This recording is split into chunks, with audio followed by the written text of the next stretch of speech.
I'm Jessica Quillen, publisher of Fashion Strategy Weekly, and I am here with a very lovely and awesome person, Mira Musank, of Fafafoom Studio. And we're here to talk today about her brand, her approach to fashion, the really key importance of sustainability, and sort of her overall approach to content strategy across channels and the challenges she's encountered kind of building her brand and kind of how she looks to sort of approach things as a smaller brand across channels.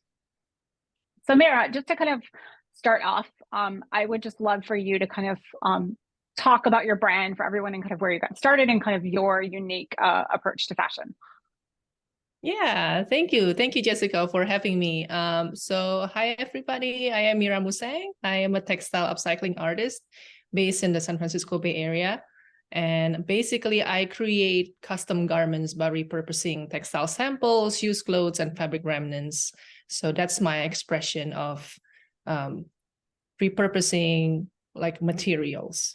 So in raising awareness about overconsumption and waste, I also believe in the power of community discussion and collaboration. And that's why I also regularly work with other artists to curate and weave stories together in both physical as well as immersive web experiences more recently.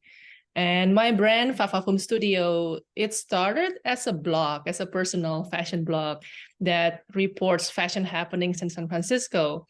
But it has evolved into a resource hub for upcycling textiles and refashioning clothes.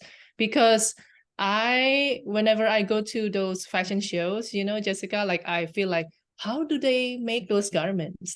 So I got really excited into learning garment constructions. And now, as I started learning how to sew, and then after a while, I finally get into a certain scale where I can really execute my vision. Now I really get better at it. And I decide that the shift towards the textile upcycling hub for Fafafoom Studio is only natural. So That's yeah. wonderful. And you have so many interesting projects, it's kind of hard to know where to start.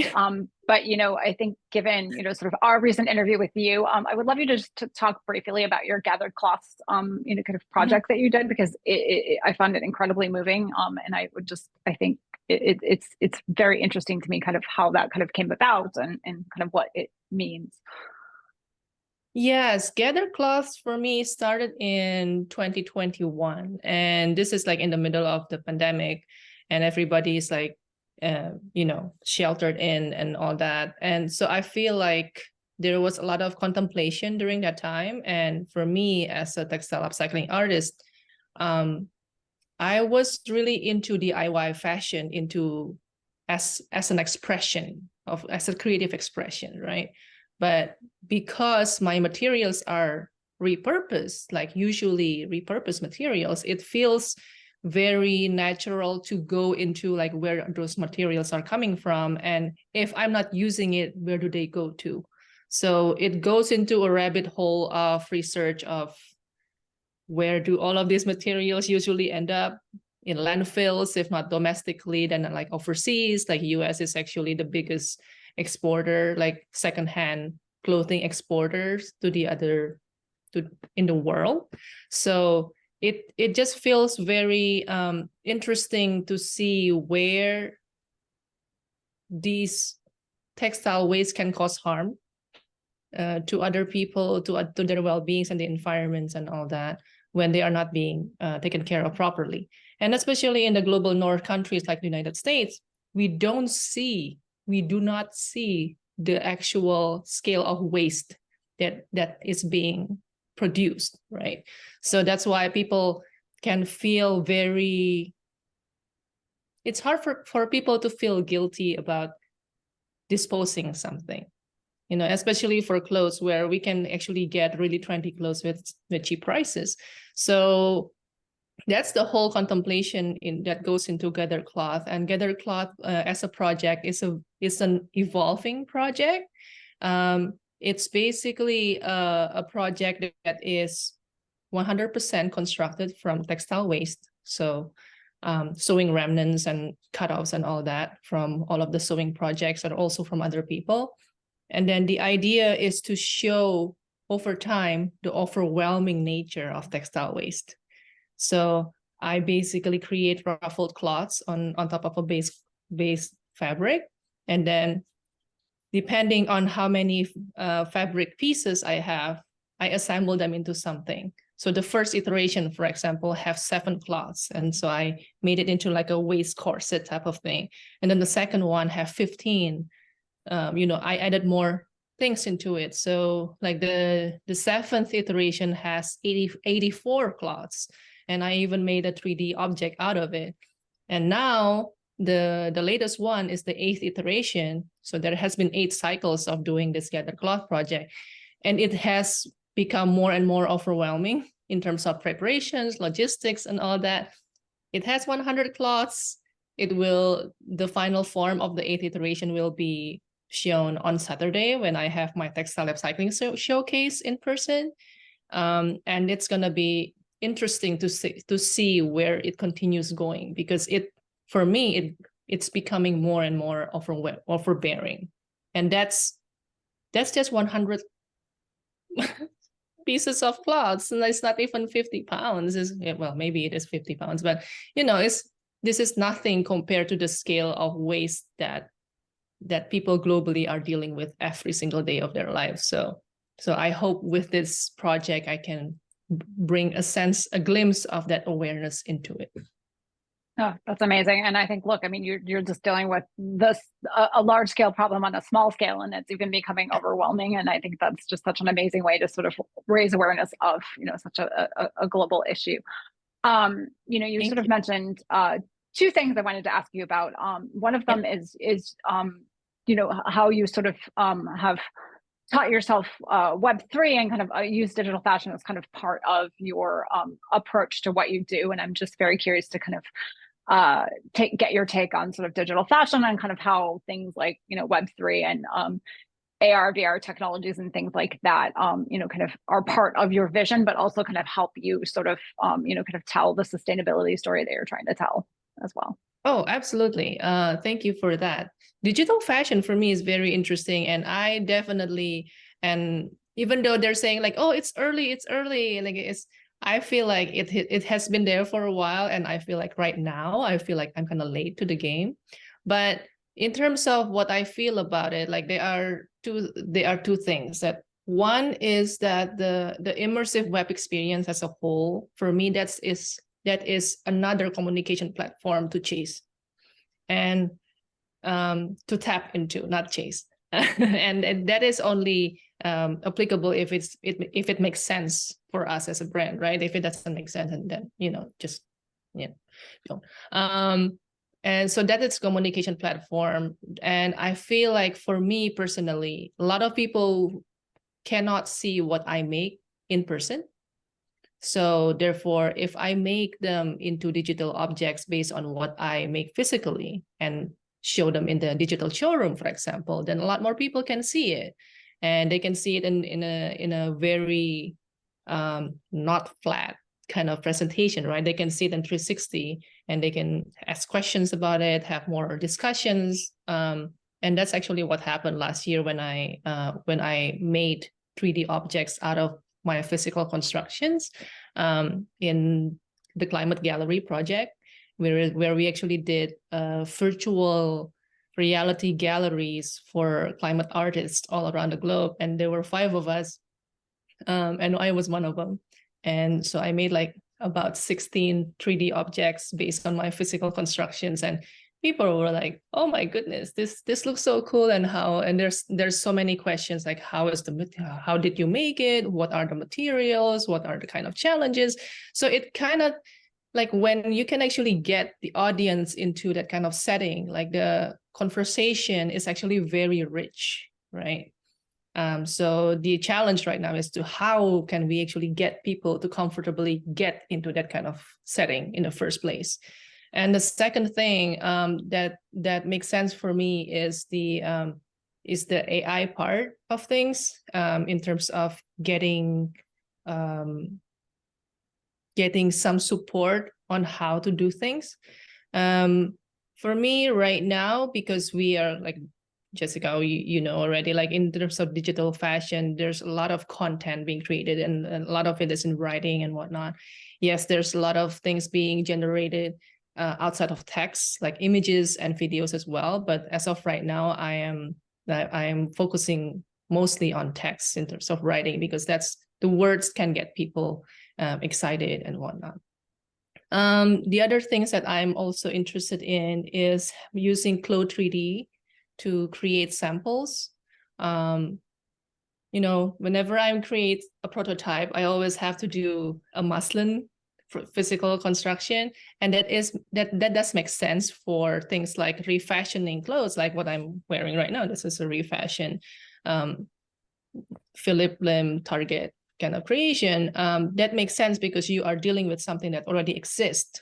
But if I'm creating something from scratch, let's say from a curtain or something, then you have the rectangular dimension that you can pop into a software like Clo 3D and start creating patterns and see how it can look like on a digital avatar before you make it physically.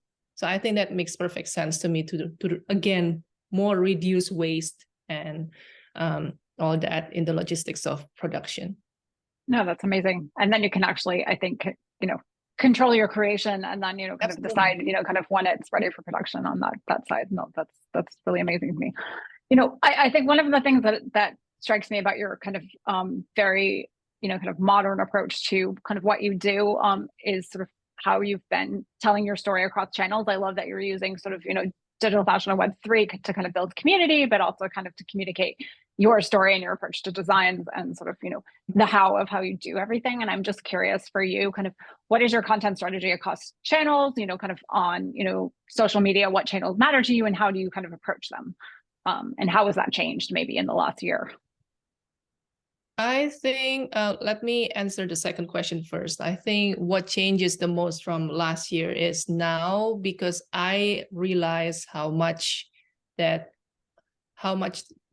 you said in the beginning too, like I realized that how much projects that I'm actually into, that I really have to hone into like what actually makes sense, how to edit them, and how to get people interested in my content. Because I'm not just designing and sewing, but I'm also doing Blender, I'm also doing Mozilla Hubs, and I'm also doing a lot of things that probably is still quite on the edge as of this moment, but definitely not going to be for the next 3, 4, 5 years. So there's that challenge of finding like the right slices, like the right interconnecting slices of people who would be interested in that. In terms of content strategy, I have always been really open about my processes, right? Even on my website, I share the materials I use, the step-by-step how-tos and finished projects, all there in my blog posts and project galleries and all that. In my Substack newsletter, Fafafoom Studio newsletter, I also do my monthly updates as my textile upcycling artist, and that's where I can be more candid and not be too worried about structure and all that. So I feel that kind of candidness attract a lot of people actually, which is pretty good. And that's how I also get connected with you as well, and Brian. So it's so cool to have that kind of branching out while at the same time also honing into what I focus to do best. So I think moving forward, I will continue honing into the focus and drain myself a little bit. This past few months have been a lot of preparations into my textile upcycling showcase this Saturday. And there was so much to do, like in project management perspective, as well as the actual sewing and designing itself, as well as logistics and all that. So there's a lot of that. But once that is over, I'm going to have another exhibition like a month after, 2 weeks after that, probably, but it's a much smaller scale, which is more about circularity in producing and and consuming and all that, which is like a totally different focus as well, even though connected.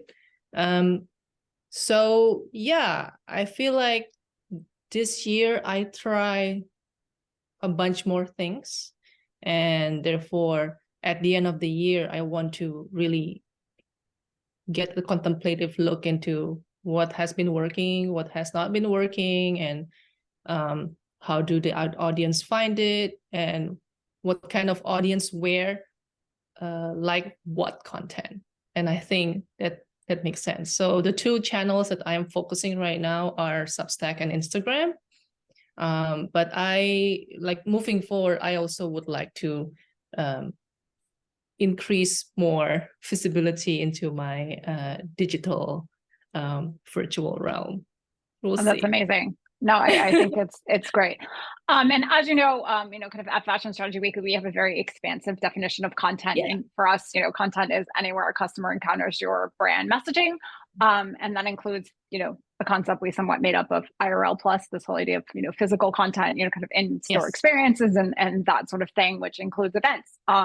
And I think most people don't realize how much work it takes to put on like an exhibition like you're doing this weekend. So I would just love to kind of hear more about how that event came about, kind of what is the purpose of your showcase, and kind of how long has it taken to plan, and kind of as a, kind of independent brand, like just how much work it goes into that. Oh my goodness. So wow, it's just like so many things, right? The exhibition came into ideation like in May or in June.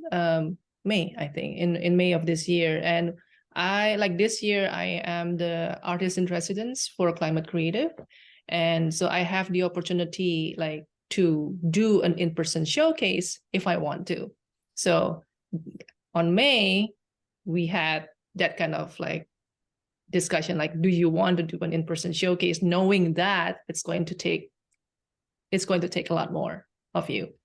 And I feel like at the time, and I still feel that right now, this is going to be a very rare opportunity for me. Like, I'm a very small brand, like not many people know me, and the chance to have a showcase in this stage of my career as a textile upcycling artist is just very rare. So I just do not want to take it for granted. So I feel like, yeah, let's do it. Let's do all of this. And there's just so many, ideas for let's do this, let's do that.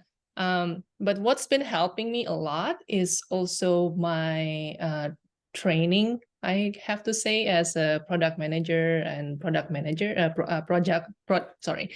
my training as a product and project manager. So I do know, like, okay, let's make a timeline out of this. Let's make a creative brief out of this. Let's make a vision, like brainstorming document and customer journey map, and let's see how things pan out. And at the beginning, I also asked several people about, this is the idea, this is the pitch. What do you think about the event? And a lot of the people that I went to, like on June, on the month of June, they said like, well, Mira, that sounds very exciting, but I think you're trying to cram way too many things, way too many activities in the 4-hour format.